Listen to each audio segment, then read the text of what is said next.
Hi friends, welcome back to my channel tech with ಪ್ರೇಮಿಂಗ್ ಕನ್ನಡ.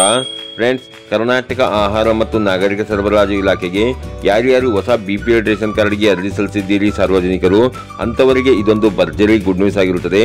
ಅಂತಂದರೆ ಹೊಸ BPL ರೇಷನ್ ಕಾರ್ಡ್ಗೆ ಯಾರ್ಯಾರು ಆಹಾರ ಮತ್ತು ನಾಗರಿಕ ಸರಬರಾಜು ಇಲಾಖೆಗೆ ಅರ್ಜಿಯನ್ನು ಸಲ್ಲಿಸಿದ್ದೀರಿ ಅಂಥವರ ಅರ್ಜಿಗಳನ್ನು ವೆರಿಫಿಕೇಶನ್ ಮಾಡಿ ಅಪ್ರೂವಲ್ ಮಾಡಲಿಕ್ಕೆ ಆಯಾ ತಾಲೂಕು ಆಹಾರ ನಿರೀಕ್ಷಕರಿಗೆ ಅವಕಾಶವನ್ನು ಕಲ್ಪಿಸಿಕೊಟ್ಟಿರೋದಾಗಿರುತ್ತೆ. ನಾನು ಈ ವಿಡಿಯೋದಲ್ಲಿ ನಿಮಗೆ ಎಷ್ಟು ದಿನಗಳ ಕಾಲ ಈ ರೇಷನ್ ಕಾರ್ಡ್ ಅಪ್ರೂವಲ್ ಪ್ರಾರಂಭ ಇರುತ್ತೆ ಹಾಗೂ ರೇಷನ್ ಕಾರ್ಡ್ ಅಪ್ರೂವಲ್ ಮಾಡ್ಕೊಳ್ಳಿಕ್ಕೆ ಯಾವ ದಾಖಲೆಗಳನ್ನು ತಗೊಂಡೋಗಿ ನೀವು ಅಪ್ರೂವಲ್ ಮಾಡಿಸ್ಕೊಬೇಕು ಅನ್ನುವ ಸಂಪೂರ್ಣವಾದ ಮಾಹಿತಿಯನ್ನು ನಾನು ಈ ವಿಡಿಯೋದಲ್ಲಿ ನಿಮಗೆ ತಿಳಿಸ್ಕೊಡ್ತೇನೆ. ಅದಕ್ಕಿಂತ ಮುಂಚೆ ನೀವೇನಾದರೂ ನಮ್ಮ ಚಾನಲ್ಗೆ ಹೊಸಬರಾಗಿದ್ರೆ ನಮ್ಮ ಚಾನಲ್ನ ಸಬ್ಸ್ಕ್ರೈಬ್ ಮಾಡಿಕೊಂಡು ಬೆಲ್ ಐಕಾನ್ನ ಕ್ಲಿಕ್ ಮಾಡ್ಕೊಳ್ಳಿ ಫ್ರೆಂಡ್ಸ್.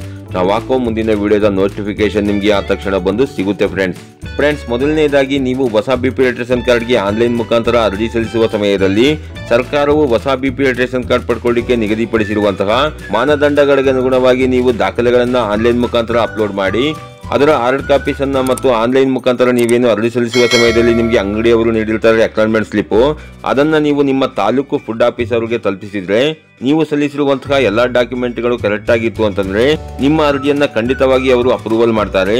ಅಂತವರು ನೀವು ನಿಮ್ಮ ತಾಲೂಕು ಫುಡ್ ಆಫೀಸ್ ಅನ್ನ ಕಾಂಟ್ಯಾಕ್ಟ್ ಮಾಡಿ ನಿಮ್ಮ ರೇಷನ್ ಕಾರ್ಡ್ ಅರ್ಜಿಯನ್ನ ಅಪ್ರೂವಲ್ ಮಾಡಿಸುವ ಅವಶ್ಯಕತೆ ಇರುವುದಿಲ್ಲ.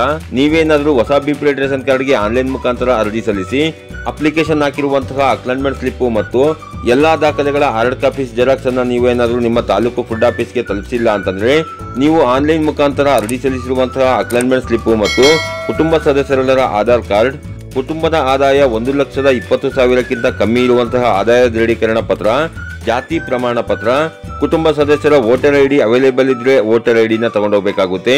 6 ವರ್ಷದ ಕಡಿಮೆ ವಯಸ್ಸಿನ ಮಕ್ಕಳ ಹೆಸರು ನಿಮ್ಮ ರೇಷನ್ ಕಾರ್ಡ್ ನಲ್ಲಿ ನೀವು ಸೇರಿಸಿದ್ರೆ ಅವರ ಜನನ ಪ್ರಮಾಣ ಪತ್ರವನ್ನು ನೀವು ತಗೊಂಡೋಗ್ಬೇಕಾಗುತ್ತೆ.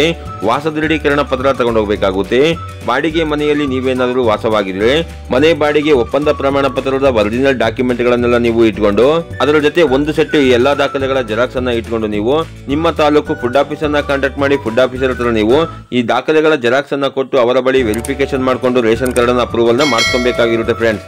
ಹಾಗೇನೆ ನೀವಿಲ್ಲಿ ನೋಡ್ತಾ ಇರಬಹುದು ಅಕ್ಟೋಬರ್ 2, 2024 ಅಂತಂದ್ರೆ ಇವತ್ತಿನ ಪತ್ರಿಕೆಯಲ್ಲಿ ಬಂದಿರುವಂತಹ ಪತ್ರಿಕಾ ವರದಿಯ ಪ್ರಕಾರ BPL ಪಡಿತರ ಚೀಟಿ ಮಂಜೂರಿಗೆ ಅಕ್ಟೋಬರ್ 10ರವರೆಗೆ ಅವಕಾಶ ಅಂತ ಅಂದ್ಕೊಂಡು ಸರ್ಕಾರದ ಆದೇಶದನ್ವಯ ಈಗಾಗಲೇ ಆನ್ಲೈನ್ ಮೂಲಕ ಅರ್ಜಿ ಸಲ್ಲಿಸಿದ ಅರ್ಹ BPL ಪಡಿತರ ಚೀಟಿದಾರರಿಗೆ ಪಡಿತರ ಚೀಟಿ ಮಂಜೂರು ಮಾಡಲು ಆಯಾ ತಾಲೂಕು ಆಹಾರ ನಿರೀಕ್ಷಕರಿಗೆ ಅಕ್ಟೋಬರ್ 10ರವರೆಗೆ ಅವಕಾಶ ಕಲ್ಪಿಸಲಾಗಿದೆ ಎಂದು ಆಹಾರ ನಾಗರಿಕ ಸರಬರಾಜು ಮತ್ತು ಗ್ರಾಹಕ ವ್ಯವಹಾರಗಳ ಇಲಾಖೆ ಪ್ರಕಟಣೆಯಲ್ಲಿ ತಿಳಿಸಿದೆ ಅಂತ ಕೊಟ್ಟಿದ್ದಾರೆ ಫ್ರೆಂಡ್ಸ್. ಹೌದು ಫ್ರೆಂಡ್ಸ್, ಇಲ್ಲಿ ತಿಳಿಸಿರುವ ಮಾಹಿತಿಯ ಪ್ರಕಾರ ಇದೇ ಅಕ್ಟೋಬರ್ 10ರವರೆಗೆ ಯಾರ್ಯಾರು ಹೊಸ BPL ರೇಷನ್ ಕಾರ್ಡ್ಗೆ ನೀವು ಅರ್ಜಿ ಸಲ್ಲಿಸಿದ್ದೀರಿ ಅಂತವರ ಅರ್ಜಿಗಳನ್ನ ವೆರಿಫಿಕೇಶನ್ ಮಾಡಿ ಅಪ್ರೂವಲ್ ಮಾಡಲಿಕ್ಕೆ ಪ್ರಾರಂಭ ಆಗಿರುತ್ತೆ ಫ್ರೆಂಡ್ಸ್. ಯಾರ್ಯಾರು ನೀವು ಅರ್ಜಿನ ಸಲ್ಲಿಸಿದ್ದೀರಿ ಅಂತವರು ನೀವು ಸರಿಯಾದ ದಾಖಲೆಗಳನ್ನು ಅಪ್ಲೋಡ್ ಮಾಡಿ ಅಕ್ನಾಲೆಜ್ಮೆಂಟ್ ಸ್ಲಿಪ್ ಮತ್ತು ದಾಖಲೆಗಳನ್ನು ನಿಮ್ಮ ಫುಡ್ ಆಫೀಸ್ಗೆ ತಲುಪಿಸಿದ್ರೆ ನೀವು ಫುಡ್ ಆಫೀಸ್ ಅನ್ನ ಕಾಂಟ್ಯಾಕ್ಟ್ ಮಾಡುವ ಅವಶ್ಯಕತೆ ಇರೋದಿಲ್ಲ. ನಿಮ್ಮ ಅರ್ಜಿಯನ್ನ ಫುಡ್ ಆಫೀಸರು ವೆರಿಫಿಕೇಶನ್ ಮಾಡಿ ಅಪ್ರೂವಲ್ ಮಾಡ್ತಾರೆ.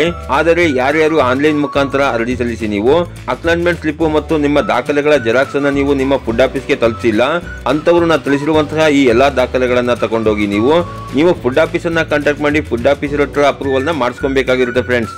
ಈ ರೀತಿಯ ಒಂದು ಸಣ್ಣ ಮಾಹಿತಿ ಇತ್ತು. ಈ ಮಾಹಿತಿನ ನಾನು ನಿಮಗೆ ತಿಳಿಸ್ಕೊಟ್ಟಿದ್ದೀನಿ. ಈ ಮಾಹಿತಿ ನಿಮಗೆ ಉಪಯುಕ್ತ ಅನಿಸಿದ್ರೆ ವಿಡಿಯೋಗೆ ಒಂದು ಲೈಕ್ ಮಾಡಿ, ಕಮೆಂಟ್ ಮಾಡಿ, ಶೇರ್ ಮಾಡಿ. ಹಾಗೆ ನೀವು ನಮ್ಮ ಚಾನಲ್ಗೆ ಹೊಸಬರಾಗಿದ್ರೆ ನಮ್ಮ ಚಾನಲ್ನ ಸಬ್ಸ್ಕ್ರೈಬ್ ಮಾಡಿಕೊಂಡು ಬೆಲ್ ಐಕಾನ್ನ ಕ್ಲಿಕ್ ಮಾಡ್ಕೊಳ್ಳಿ ಫ್ರೆಂಡ್ಸ್. ನಾವು ಹಾಕೋ ಮುಂದಿನ ವಿಡಿಯೋದ ನೋಟಿಫಿಕೇಶನ್ ನಿಮಗೆ ಆ ತಕ್ಷಣ ಬಂದು ಸಿಗುತ್ತೆ ಫ್ರೆಂಡ್ಸ್.